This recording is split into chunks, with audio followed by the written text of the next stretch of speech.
지혜롭게 인생을 사는 법, 지혜롭게 인생을 사는 법이라는 제목으로 말씀을 함께 나눠 보려고 합니다. 저는 아까 이렇게 찬양을 하면서 다윗이 그렇게 춤을 못 추는 줄 처음 알았어요. 다윗이, 그래서 곰곰이 다윗이 무슨 춤을 췄을까? 그 폴카로 췄을까? 포크 댄스로 췄을까? 디스코로 췄을까?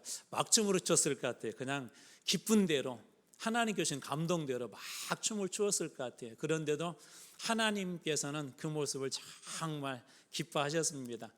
성경에 하나님이 기뻐하시는 것 중에 하나, 욕심내는 게 있는데 찬송이에요. 그래서 나는 내 찬송을 다른 자에게, 다른 우상에 빼앗기고 싶지 않다. 그 정도로 하나님이 찬송에 욕심이 많은데, 여러분 찬송할 때 그 찬송을 통해 우리 하나님의 이름은 높임받고 여러분들에게는 찬송을 통하여서 큰 은혜 주실 줄로 믿습니다. 자, 오늘 잠언을 한번 이어가 보도록 하겠습니다. 자, 잠언이라고 하는 성경의 이름, 우리말에서는 잠언 그렇게 되어 있는데요, 히브리어 성경에서는 미셸레 쉘레모라고 해서 쉘레모, 솔로몬이라는 말입니다. 솔로몬, 이게 솔로몬의 잠언이다라는 그런 뜻이고요. 잠언은 뭐 금언, 어떤 교훈적인 말 그렇게 해석해도 괜찮습니다. 헬라어 성경, 이것을 70인역으로 70명의 사람들이 번역했다 해서 70인역이라고 하는데, 번역한 거기에도 그대로 똑같은 뜻으로 번역을 했습니다. 파로 이마이 살로몬투스, 솔로몬이라는 게 솔로몬의 잠언이다 그렇게 되어 있고, 영어 성경에는 프로버브스, 우리 뭐 속담이라고 해도 되고 금언이라고도 그렇게 보셔도 괜찮습니다.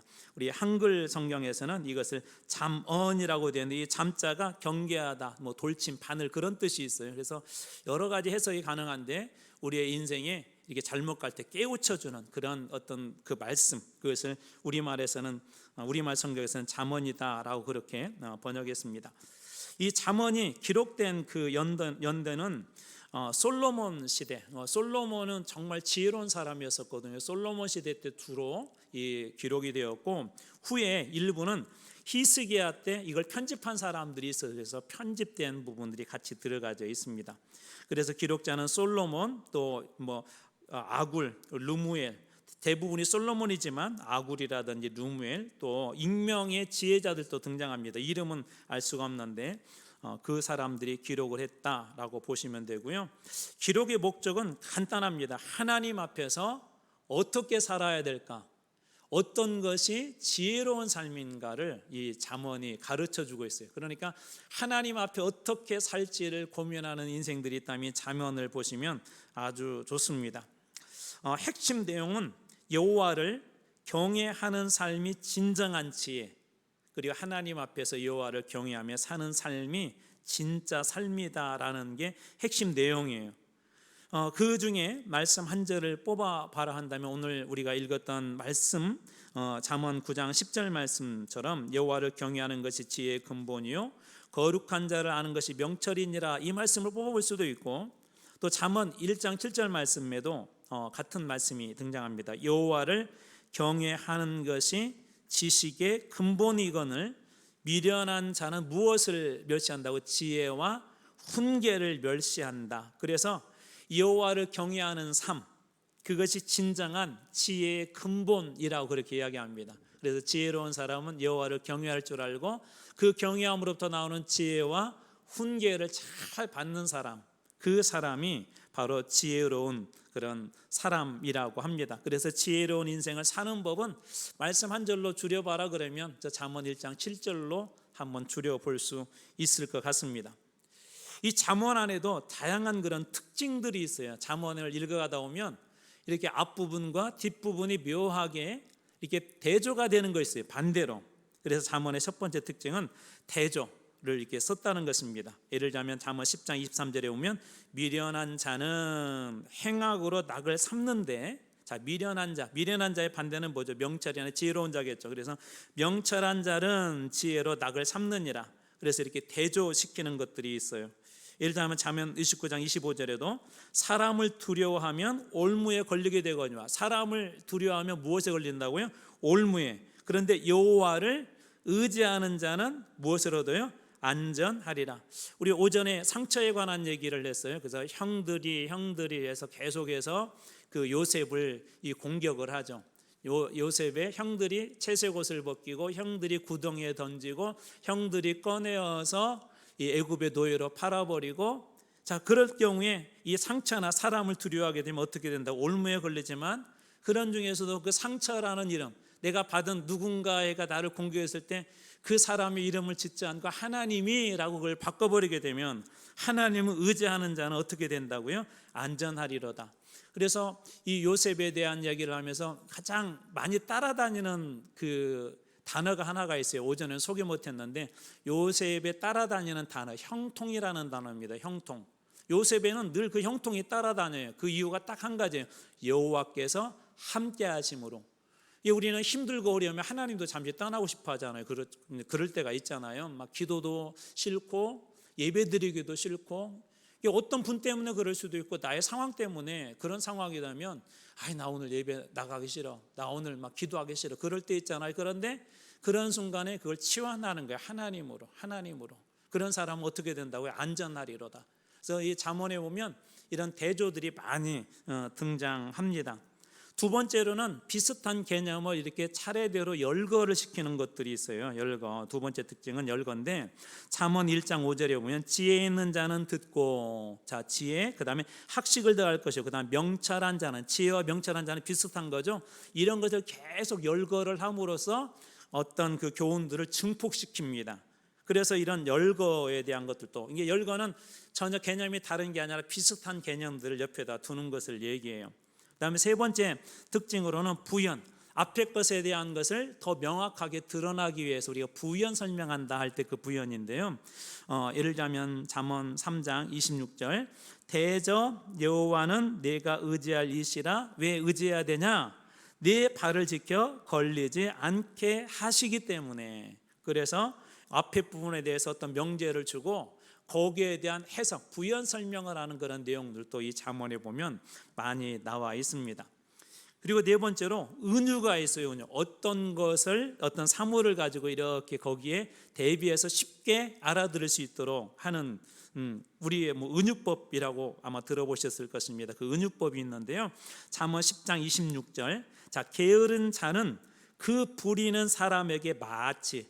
은유는 이런 뜻이 많이 들어요. 마치라는 말이 자주 들어갑니다. 그래서 게으른 사람 마치 무엇처럼 생겼다고요? 식초 같고 눈에 연기 같으니라. 그래서 게으른 사람을 뭐에다 은유시켰어요? 식초, 그 다음에 눈에 연기.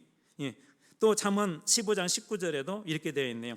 게으른 자의 길은 가시 울타리 같으나. 게으른 자의 길을 무엇에 은유한 거죠? 가시 울타리. 정직한 자의 길은 무엇에? 대로에. 이렇게 해서 은유도 등장합니다. 은유.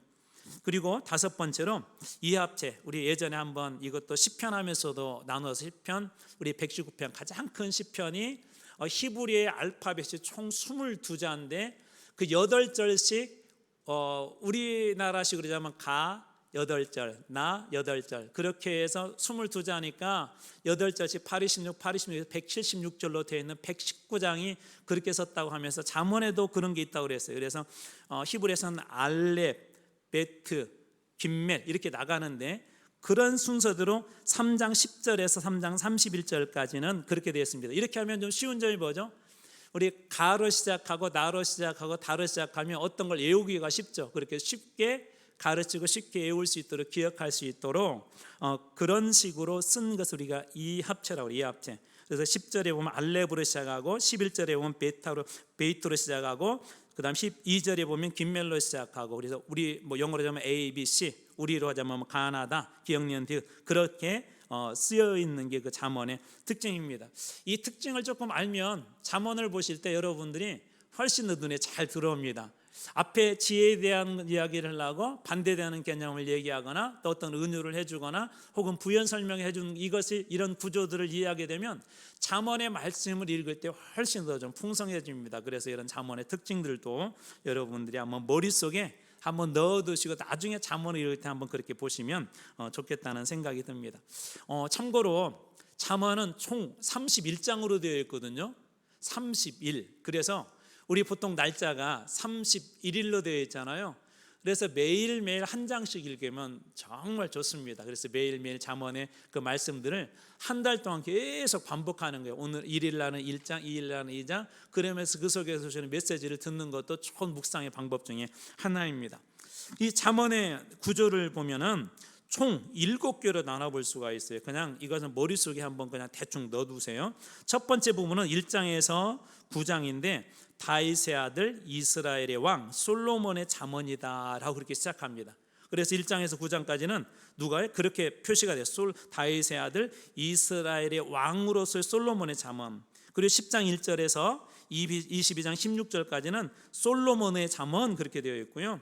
22장 17절에서 24장 22절까지는 익명의 지혜자. 그리고 또 다른 형태, 약간 글이라는 게 사람들마다도 이렇게 글의 특징들이 있거든요. 또 다른 지혜자, 익명의 지혜자가 쓴 게 24장 23절에 34절인데 여기도 익명의 지혜자의 말씀이 들어있고요.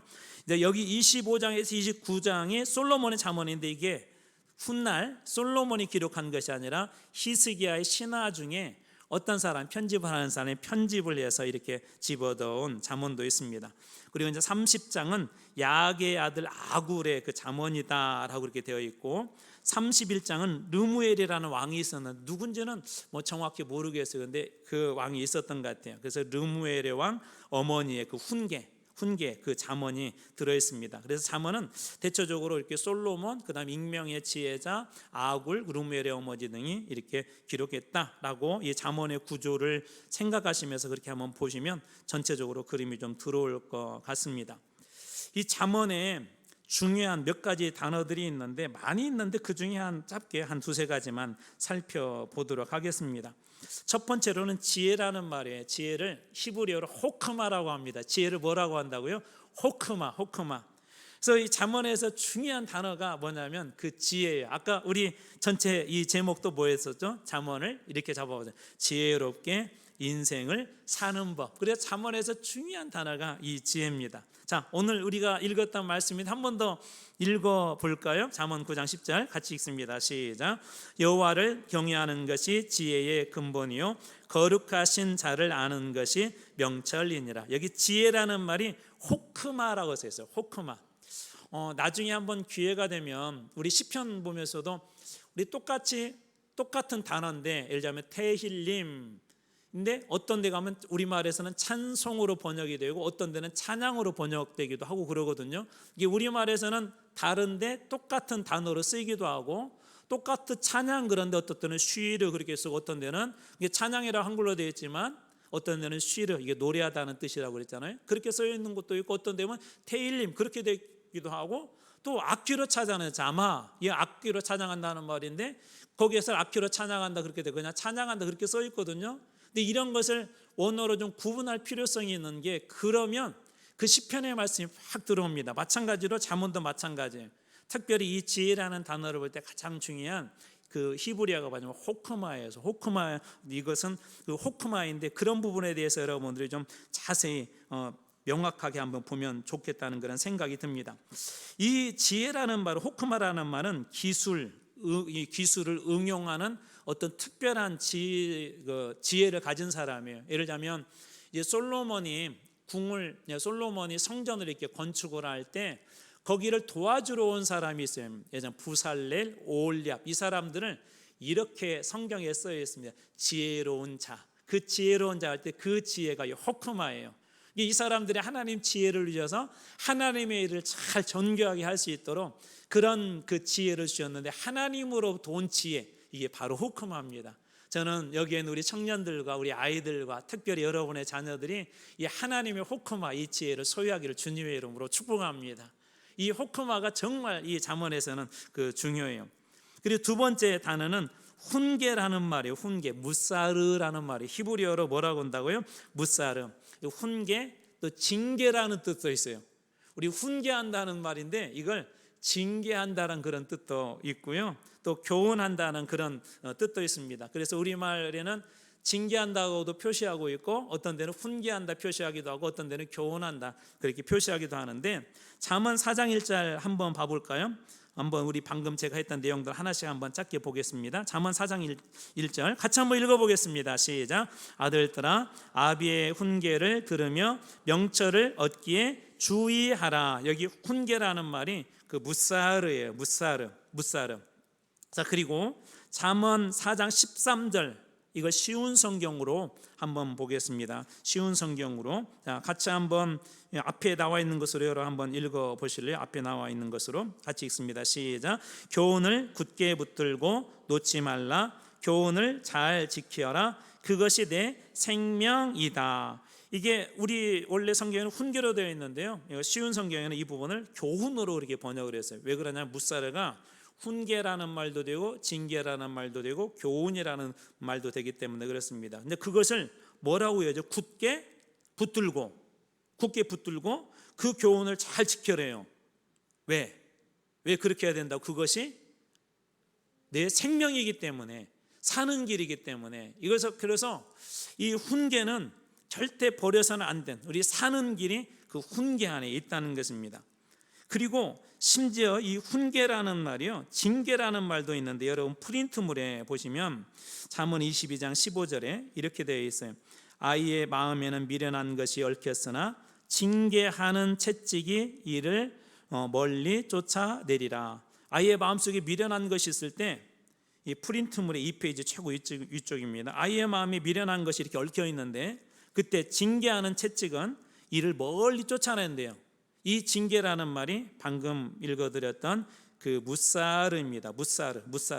그래서 이 무사르라고 하는 것은 어떤 의미가 있냐면은 그 사람의 무엇인가를 교훈하여서 그 사람으로 하여금 그것을 다시 붙잡게 함으로 살 수 있는 길을 만들어주는 게 이 징계예요. 이 훈계 그리고 교훈이라고 합니다. 그래서 히브리어에서는 무사르라고 해요. 무사르. 우리 교회 안에도 우리 권징이라는 것이 있잖아요. 권징도 성경에서 보면 가장 근접한 단어는 히브리어는 바로 이 무사르입니다. 그래서 권징이 나쁜 게 아니라 권징을 함으로 그 사람이 바르게 잘 설 수 있도록 하기 위한 그 목적이 바로 이 권징입니다. 그래서 가장 연관된 단어 하나를 뽑으라면 이 무사르를 뽑을 수 있을 것 같습니다. 그리고 세 번째 중요한 단어가 있어요. 경외라는 말인데 히브리어로 이르아라고 그래요. 이르아. 이건 경외라는 뜻도 있지만 공포, 두려움, 무서움, 그리고 존경이라는 뜻이 있습니다. 이 이르아는 그냥 우리가 생각하면 하나님을 경외한다 그럴 때 우리는 보통 이렇게 높여드린다고만 생각하거든요. 그런데 그 속에는 어떤 게 있냐면 우리가 생각하는 두려움하고는 좀 달라요. 이게 너무 하나님은 크신 분이시잖아요. 그래서 그 하나님이 크신 하나님 앞에 자연스럽게 무릎 꿇을 수밖에 없는, 정말 하나님 위대하시기 때문에 자연스럽게 순종할 수밖에 없는 그게 경외예요. 경외. 그런데 미련한 자는 하나님을 경외하지 않죠. 하나님을 두려워하지 않습니다. 죄를 짓고도 하나님을 절대 두려워하지 않습니다. 왜 그럴까요? 이 경외, 이르아가 없기 때문에 그래요. 그래서 잠언 1장 7절에도 여호와를 경외하는 것이, 이르아하는 것이 지식의 근본이거든 미련한 자는 지혜와 훈계를 멸시하느니라. 요나서 1장 10절에도 여기 이르아가 등장하는데요. 자기가 여호와의 얼굴을 피함인 줄을 그들에게 말하였으므로 무리가 알고 심히 두려워하여 이르하여 이르되 내가 어찌하여 그렇게 행하였느냐. 이게 무슨 얘기냐면 요나가 하나님께서 니느웨라고 가라고 했는데 니느웨는 어떤 곳이라고 그랬죠? 우리나라 과거 일제 강점기 때 니느웨와 일본의 관계는 일본이 이스라엘이 한국이라면 니느웨는 일본 일제 강점기 때 일제와 같아 있었어요. 그러니까 막 고통을 많이 주고 힘들게 했는데 요나에게 거기 가서 좀 복음을 전해라 그러니까 요나 입장에서는 솔직히 가고 싶지 않죠. 왜냐하면 원수들이니까 멸망당하면 훨씬 더 기분 좋잖아요. 여러분들은 안 그러신가요?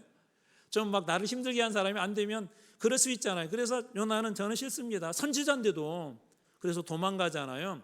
그래서 그가 도망을 다시 쓰러 가는 배를 타고 갔는데 풍랑을 만나게 되고 그때 나중에 이실직고를 하죠. 실은 내가 이랬는데 이렇게 되어서 나 때문에 이런 풍랑이 일어난 거야. 그럴 때 거기에 있는 사람들이 이르라 두려웠다는 거예요. 두려웠다는 것입니다. 그래서 무리가 알고 심히 두려워하여 바로 이게 그 이르아입니다. 이르아.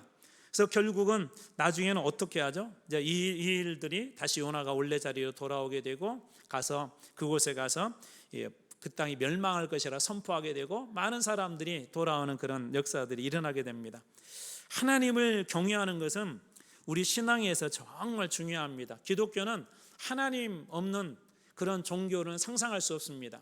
그래서 기독교에 우리가 하나님을 경외한다는 게 그냥 단순히 우리가 하나님 어떤 것을 믿는다거나 좋은 것을 받는 것이 아니라 위대하신 하나님을 알게 되면 그 하나님 앞에 경외할 수밖에 없습니다. 그래서 구약에는 종종 엎드려서 경배를 하죠. 우리 시편에서도 그 얘기 했었잖아요. 그래서 하나님 앞에 그 위대함 때문에 엎드릴 수밖에 없는 바로 그것이 경외이고 그 존경입니다. 이게 자연스럽게 터져나온 것이 경외인 것이죠.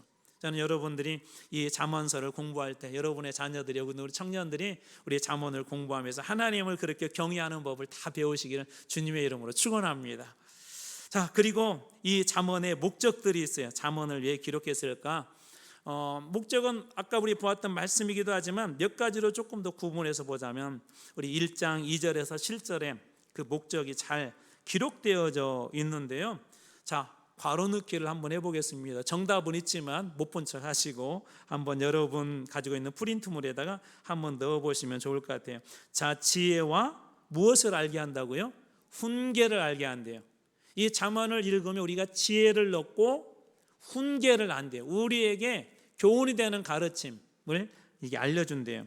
또 무슨 말씀을 깨닫게 한다고 2절에 두 번째 명철의 말씀을 깨닫게 해줘요. 말씀을 어떻게 한다고요? 깨닫게 해줘요. 깨닫게. 해석이 정말 중요하거든요. 우리 이런 얘기 많이 들었잖아요.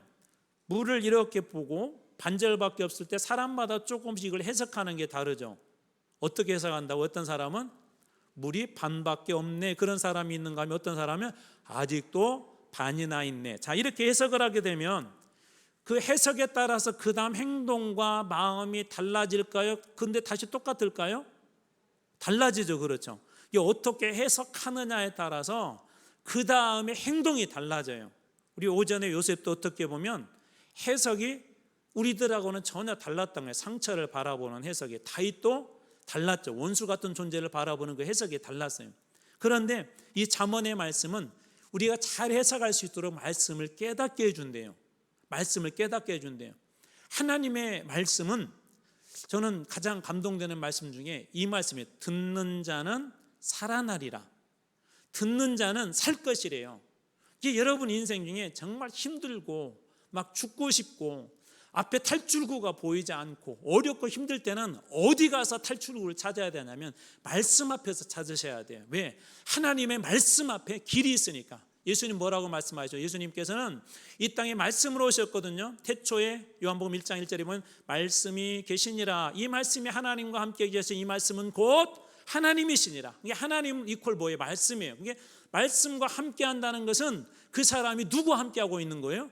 하나님과 함께 있는. 근데 그 말씀을 깨닫도록 해주는 게, 그 말씀을 알도록 해주는 게 뭐라고요? 이 잠언의 말씀이래요. 그래서 잠언은 어떻게 보면 우리에게 하나님을 알 수 있는, 말씀을 알 수 있는 그것을 이 엑기스로 뽑아놓은 게 이 잠언입니다. 그래서 잠언이 주는 잠언의 목적, 이 두 번째는 뭐냐면 명철의 말씀을 깨닫게 하고, 그 다음에 세 번째 정의와 정직을 행하도록 무엇을 받게 하냐면 훈계를 받게 해요.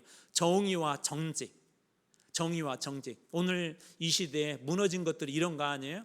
저희 어렸을 때만 하더라도 뭐 지금도 그러겠지만 부모님들이 늘 그런 얘기 하셨어요. 어디 가서 거짓말을 하지 말아라, 도둑질 하지 말아라, 선하게. 그런 도덕적인 교훈들도 상당히 많았던 걸로 기억합니다.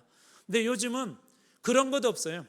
내 자식이 누군가에게 조금만 이렇게 좀 꾸지람을 들었다 그래도 그냥 그것이 앞뒤 상관없이 이 부모들이 들고 일어서고, 참 안타까운 것은 물론 음과 양이 있을 거예요. 그 안에 좀 안타까운 것은 요즘에 저희 교회도 여러 이 교사들 이렇게 계시는데 참 교사들의 삶의 현장이 옛날하고 다르잖아요. 제가 여러 번 말씀드렸던 것처럼 저는 이 선생님이 저희 집에 옛날에 신방이 있었어요. 가정신방.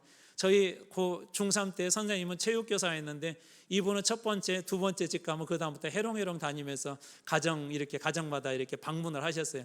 약주를 너무 좋아하셔가지고. 그런데도 저희 부모님 한 번도 선생님 욕해 본 적도 없고, 그래도 선생님 존경하고 부족한데도 계속 그러니까 저희들이 볼 때도 그럼에도 불구하고 지금도 좋은 기억이 있는 이유는 부모님들이 그런 모습을 이렇게 보여주셔서. 그래서 저는 뭐 지금 같으면 난리가 났겠죠. 근데 지금도 제 기억 속에, 아니 제 친구들 기억 속에도 그 선생님은 정말 좋은 기억으로 남아 있습니다. 정말 힘들고 어려운 이때 우리들에게 부모의 교육도 무너지고 우리 일반적인 교단의 교육도 많이 무너졌지만 하나님의 말씀으로 돌아갈 때 오늘 잠언이 우리들에게 그렇게 교훈합니다. 너희의 자녀들, 너희의 인생에 정의와 정직을 행할 수 있도록 훈계를 가르쳐 주는 게 바로 이 잠언이라고 합니다. 그러므로 여러분 자녀들을 잘 양육하는 거 간단해요. 말씀 안에. 여기 우리 결혼할 청년들 있는데 앞으로 안 하고 싶어요? 별로 표정이 안 좋은데 결심하세요. 지금부터 진짜 나는 말씀으로 자녀를 양육한다. 말씀으로. 아멘 하신 분들만 나중에 주례 부탁할 때 받아주겠습니다. 아니 진짜 우리 여기 하빈이 엄마도 있는, 저는 참 감동된 게 우리 하빈이도요 흉내라도 돼요. 글 못 읽는데도. 나중에 제가 한번 보여드리려고 그래요. 엄마 아빠가 성경을 읽으니까 막 자기도 성경 갖다 놓으셔서 막 이렇게 막 읽더라고요. 근데 우리 아이들에게 말씀을 가르쳐야 되는 이유가 정의, 공의도 알게 하지만 우리 오전에도 보았잖아요. 세상적인 눈으로 보면 그 엄마는 진짜 이렇게 어떻게 뭐 얼굴이 일반 사람들하고는 달려 예쁜 얼굴이 아니에요. 근데 어떻게 이 아이들이 이 지구가 너무 아름답다고, 표현도 너무 멋지지 않아요? 지구가 너무 아름답대요. 그래서 왜 그러냐 그랬더니 엄마가 있으니까. 나중에 써먹으세요. 사랑하는 사람, 야 지구가 너무 아름다워. 왜? 그러면 네가 있으니까. 원래 제가 돈 받고 가르쳤는데 오늘 그냥 가르쳐 드리는 거예요. 여러분 그런 고백들 때 엄마의 마음이, 엄마는 사실 상처가 많은 분이잖아요. 그 상처가 다 녹아져 내렸다고 하잖아요. 근데 왜 그랬다고 해요? 매일 큐티를 한대요. 아이하고 매일 기도해 준다. 그게 아이가 누구의 마음을 품어요? 말씀을 통해서 하나님 마음을 품어요. 그게 바라보는 눈이 달라요. 언어가 달라져요. 이 세상에 어떤 멋진 시인이 여러분 그런 시를 쓸 수 있을까요? 7살도 안 된 그 아이가 그렇게 표현할 수 있다는 거, 하나님이 지혜를 주시기 때문에 가능한 거예요. 말씀이 들어가니까 가능한 것입니다. 저는 여러분들의 가정에도, 여러분 자녀, 특별히 우리 청년들, 또 우리 앞으로 다음 세대에게도 이와 같은 축복이 있기를 축원합니다. 그래서 말씀은 우리에게 정의롭고 정직하게 공의를 행할 수 있도록 가르쳐 줍니다. 또 어리석은 자를, 네 번째, 어리석은 자를 슬기롭게 한대요. 무엇이? 하나님의 말씀이 그렇게 한답니다. 또 다섯 번째, 우리 젊은이들에게는 무엇을 준대요? 지식과 근신함을 준대요. 여러분 잘 아시겠지만 유대 민족들의 교육 방법은 독특합니다. 세계에서 정말 독특한 민족이에요. 이 사람들은 쉽게 얘기하자면 성경을 기반으로 해서 교육을 합니다. 그래서 하나 팁을 드리자면, 우리 하빈이도 그렇게 하면 집사님 좋을 것 같아요. 팁을 드리자면 신명기 6장 4절에서 9절 말씀을 아이들이 태어나면서부터 듣기 시작하고 한두 마디 하면 계속 암송을 시키고 엄마가 읽어줘요, 아이들한테. 그래서 그 말씀을 가장 먼저 암송하게 합니다. 이스라엘아 들으라로 시작하는 그 말씀. 그래서 그 말씀을 아무로 말씀과 친해지도록 하고, 이런 것도 들어보셨죠? 아이들이 이 성경과 친해지도록 성경에다 꿀을 발라놓는데요. 그러면 이 성경책 넘길 때 잘 안 넘어가니까 손을 입에다 갖다 대잖아요. 그리고 됐는데 꿀이 있으니까 달콤하잖아요. 그래서 아이들과 성경과 이렇게 친해지도록 하는데, 이 성경과 친해지게 한 다음에 어느 정도 토론이 가능하게 되면 거기에서 나온 게 탈무드예요. 그게 탈무드. 이게 결국은 이 탈무드도 성경을 기반으로 한 건데요. 이 유대인들을 세계에서 최고로 알아주는데, 이 탈무드 교육만 잘해도 있잖아요. 이게 성경 교육만 잘해도 미국 같은 로펌에서 그 사람의 이력서를 볼 때 자기는 유대인으로서 어렸을 때부터 아버지를 통해서 이런 탈무드 교육을 잘 받았고, 또 이 사람들의 도서관은 우리하고 달라요. 우리나라 도서관은 조용한데요, 떠들면 안 되잖아요. 얘네들은 도서관에서 떠듭니다. 2명씩 모르는 사람끼리 모여서 막 거기서 토론을 해요. 토론. 이제 그게 확장된 게 그게 이제 탈무드예요. 그래서 오늘날에도 여전히 그 빈 공간에다가 또 막 기록을 합니다. 그러니까 이 사람들의 그 가장 중요한 교육의 시작은 어디냐면 이 탈무드, 그 앞에 가서 보면 성경 그 말씀으로부터 시작합니다. 그러니까 말씀이 지식도 주고 지혜도 주고 한 사람의 인생의 길도 만들어줍니다. 그만큼 이 말씀은 중요한데 잠언이 바로 그런 걸 우리에게 교훈하고 있다는 거예요. 젊은이들에게는 지식을 주고, 자, 지혜 있는 자들에게는 학식과 명철과 지략을 플러스해 준대요. 태어나면서부터 천성적으로, 아니 지금 학식과 명철과 지략이 있는 사람인데 더 거기다 플러스해 준대요. 그리고 7번째 가장 중요한 건데 여호와를 경외하는 법을 배우게 한대. 여호와를 경외하는 법. 그래서 잠언이 주는 이 목적들만 여러분들이 잘 숙지하셔도 잠언에 대해서 하나님 말씀을 왜 우리가 읽어야 되는지를 알 수 있습니다. 그래서 나중에 혹시 가정 예배 드리기가 좀 여러 가지로 힘들다 그러면 매일 잠언 한 장 읽으셔도 돼요. 매일매일 한 장. 아이들이 못 읽으면 엄마가 읽으셔도 괜찮고 아빠가 읽으셔도 괜찮고 부부가 나눠서 읽고 또 읽는 아이들이 있으면 한 절씩 나눠 읽고. 참고로 저희 막내는 한글을 안 가르쳤거든요. 근데 가정 예배를 들으면서 한글을 깨우쳤어요. 애가 뛰어나서 그런 게 아니라 물론 저 닮아 조금 뛰어나겠지만 별로 통일 안 하시는데, 근데 진짜 가정 예배를 들으면서 매일 막 언니들하고 이제 이렇게 우리 이제 교독하거든요, 한 절씩. 근데 어느 날 갑자기 또듬또듬 읽더라고요, 한 절 한 절. 그러더니 문장을 온전히 읽어내고 그냥 성경을 자연스럽게 했어요. 한글 교육 굳이 안 하려고 해도 그냥 아이들하고 예배만 드려야 되는데, 예배를 늘 드리기 힘들면 그냥 매일 한 장 그냥 읽으시고 그냥 기도해 주셔도 돼요. 그렇게 가정 예배. 그러면 아이들이 자연스럽게 성경과 가까워지고 예배와 가까워지고 또 기도를 통해서 엄마의 사랑과 하나님의 사랑을 만나잖아요. 말씀을 통해서 생명의 그 역사들이 그 삶 속에 들어가잖아요. 그 다음에는 뭐만 하시면 기대만 하셔도 돼요. 기대만. 누가 만져줄 거예요? 하나님이 만져줄 거예요. 누가 책임질까요? 하나님께서 책임져 줄 것입니다. 그래서 가장 중요한 사실은 잠언의 목적이 여호와 경외하는 법을 알게 한다고 하지만 가장 큰 축복은 누가 받냐면 우리가 받아요. 하나님 말씀을 말씀 속에 들어가고 주님을 경외하는 법을 배운 사람 가장 큰 축복은 결국 우리가 받습니다. 자, 오늘 마지막으로 그렇다면 이 여호와를 경외함이 주는 축복은 무엇일까요? 한번 12가지 정도를 짧게 한번 나눠 보도록 하겠습니다. 잠언 1장 7절 또 나왔네요. 한번 그래도 읽어볼까요? 같이 한번 읽어봅니다. 시작. 여호와를 경외하는 것이 지식의 근본이거늘 미련한 자는 지혜와 훈계를 멸시하느니라. 여기서 지식이라는 말은 여러분들이 생각하는 모든 거예요. 성경 지식뿐만 아니라 일반 지식, 세상의 지식. 그러니까 그리스도인들에게 가장 중요한 지식은 무엇이 되어야 된다는 것이죠?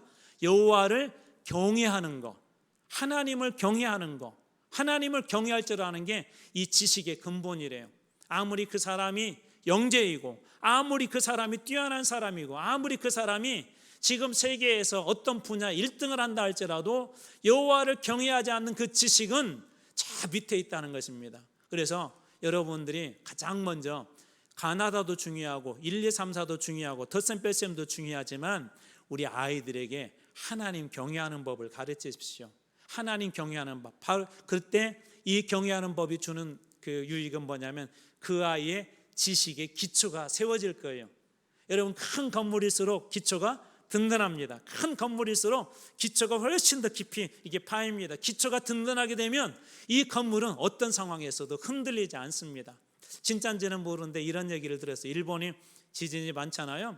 그런데 한 번은 지진이 나가지고 다 무너졌는데 유일하게 한 건물만 무너지지 않았대요. 이 건물을 짓는데 50년이 걸렸대요. 미국 사람이 이것을 갖다가 설계를 했는데 그 기초를 거의 50년 동안 다진 거예요. 그리고 나서 건물을 지으니까 일본 지진 많은 곳에서 나중에는 심한 지진으로 다 무너졌는데 유일하게 그것만 넘어지지 않았대요. 우리 인생의 기초는 하나님을 경외하는 것이고 그때 그 지식의 그 근본이 우리에게 잘 쌓여있을 때 흔들리지 않은 그런 인생이 될 줄로 믿습니다. 우리 청년들 앞으로 이 세상에 나가면 정말 많은 위험한 일들이 많습니다. 세상 속에 가면 어떤 위험한 일들이 우리를 공격할지도 모르고 또 어떤 두려움이 우리에게 다가올지 모릅니다. 그럴 때 여호와라는 지식, 여호와를 경외함 때문에 그 지식이 충만해서 흔들리지 아니하는 우리 젊은이들 여러분들 다 되시길 주님의 이름으로 축원합니다. 자, 두 번째로 이 여호와를 경외함이 주는 유익이 있어요. 잠언 2장 5절 말씀, 이것도 같이 한번 읽어볼게요. 시작. 여호와 경외하기를 깨달으며 하나님을 알게 되리니. 하나님을 어떻게 된다고요? 알게 된다는 거예요. 알게 된다는. 알의 기쁨을 아세요? 아는 거에 대한 기쁨. 이게 무엇인가 새로운 걸 알았을 때 그 기쁨을 아세요? 그런 기쁨들이 실은 우리 소소하지만 찾아보면 너무나 많이 있습니다. 그냥 모르고 지나갔는데 어느 날 갑자기 깨달아, 이런 게 있었어? 이런 게 있었어? 그걸 깨닫게 되면 그것이 얼마나 즐겁고 행복한지 모릅니다. 무엇보다도 하나님을 아는 사람, 하나님을 깊이 아는 사람은요, 절대 인생의 풍랑을 속에서 휘둘리지 않습니다. 그래서 베드로도 나중에 그러잖아요. 풍랑이는 바다에서 걸어오라 그러고 걸어가지 않습니까? 하나님을 아는 그만큼 우리들이 큰 축복이었는데, 여호와를 경외할 때 하나님을 깊이 알 수 있대요. 그리고 세 번째 악을 미워합니다. 잠언 8장 13절, 여호와를 경외하는 것은 악을 미워하는 것이다. 그러니까 아이들에게 선과 악을 미워 가르치지 않아도 돼요. 하나님을 경외하는 법만 가르쳐도 아이들은 선과 악을 구분하고 악을 멀리하게 되어 있습니다. 자, 그리고 네 번째로 잠언 9장 10절에 보면 여호와를 경외하는 것이 지혜의 근본이다. 지식의 근본인 동시에 지혜와 지식은 좀 다른 측면이 있는데 지혜의 근본이다, 그렇게 이야기하고요. 다섯 번째도 우리 앞에서도 보았지만 여호와를 경외함에 주는 유익이 이것이래. 정직하게 행하게 한대요.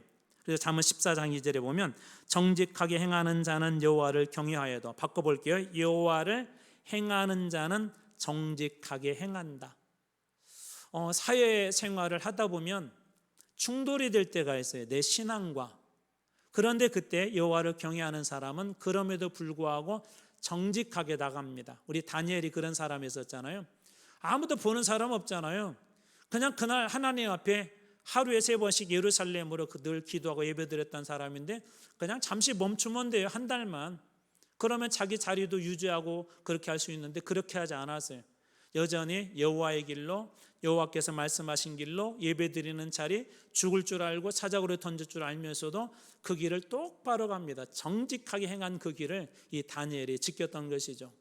바로 언제 그렇다고? 여호와를 경외할 때. 그래서 여호와 경외하는 법을 배우게 되면 아이들이 정직하게 행합니다. 그래서 아이들에게 정직해라고 안 가르쳐도 돼요. 어떻게 하면 돼요? 여호와 경외하는 법을 가르치시면 돼요. 근데 그 기초를 가르쳐 줄 말씀이 그 잠언입니다. 잠언. 자, 그다음에 여섯 번째 여호와를 경외함이 주는 유익, 여섯 번째는 견고한 삶을 살게 한대요. 잠언 14장 26절, 여호와를 경외하는 자에게는 견고한 의뢰.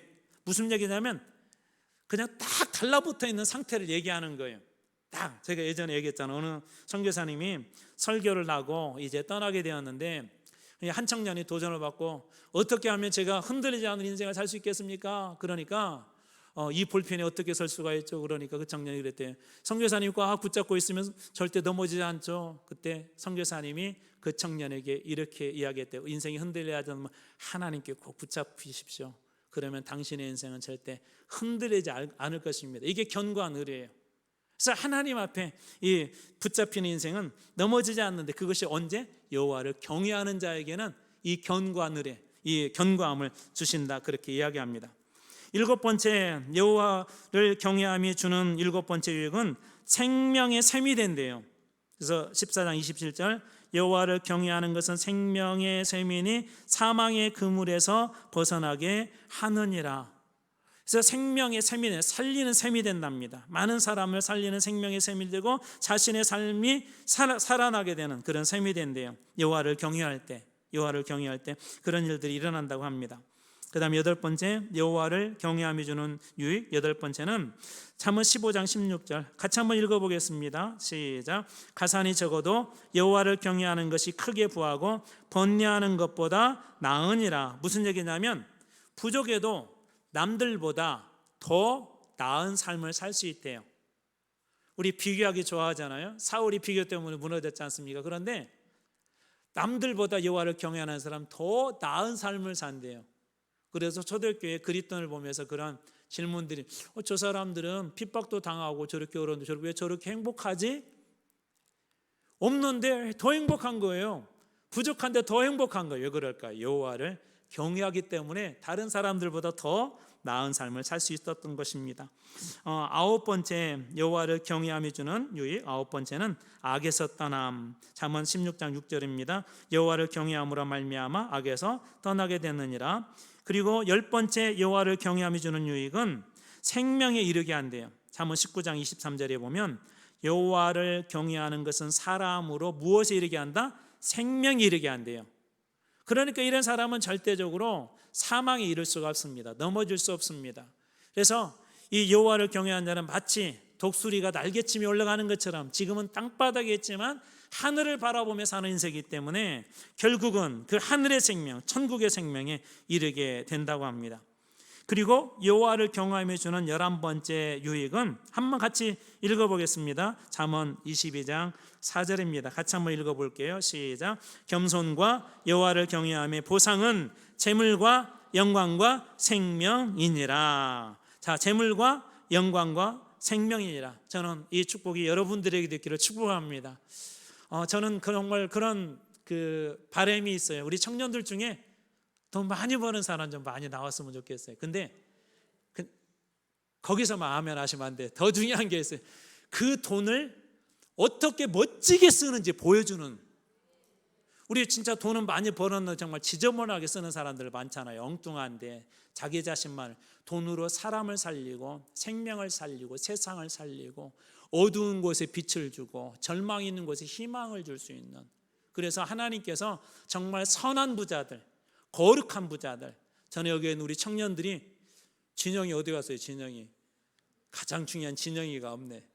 우리 청년들이 그런 선한 부자가 되기를 다 주님으로 축복합니다. 여기 우리 사업하신 분들이 그런 부분이 되기를 다 주님으로 축복합니다. 주님께서 여호와를 경외할 때요, 재물과 영광과 그 생명의 은혜를 주신다고 합니다. 마지막으로 12번째 잠언 31장 30절, 여호와를 경외하며 주는 유익은 칭찬을 받는데요. 같이 한번 읽어보겠습니다. 우리 마지막 말씀이니까 시작. 여호와를 경외하는 여자는 칭찬을 받을 것이니라. 우리 세상에서 우리 교회 가끔 그리스도인들 안 좋게 얘기하는 게 있어요. 왜 그럴까요? 제대로 예수 안 믿기 때문에 그래요. 제대로 예수 잘 믿는 법 간단합니다. 주님을 두려워할 줄 알고 주님을 경외할 줄 알면 예수 잘 믿습니다. 예수 잘 믿게 되면 세상 사람들도 교회를 바라볼 때 칭찬해요. 무엇보다도 주님이 칭찬하시면 세상에도 칭찬합니다. 그래서 우리 사도행전 2장에서 이 성령 받고 나서 4장으로 5장으로 넘어가면서 이런 말씀이 있어요. 날마다 수가 더하니라. 그런데 거기 보면 초창기에는 전도해서 더했다는 말이 아니라요, 예수님께서 주셨던 그 은혜대로 성령 충만하고 서로 나누고 가난한 사람 도와주고 함께 모여서 예배드리고 그냥 그 모습만 보여줬는데, 예수 믿는 모습만 잘 보여줬는데 사람들이 칭찬하고 구원받는 수가 늘어났대요. 이게 복음이라는 게 다른 게 아니에요. 야, 예수 믿으면 이렇게 돼.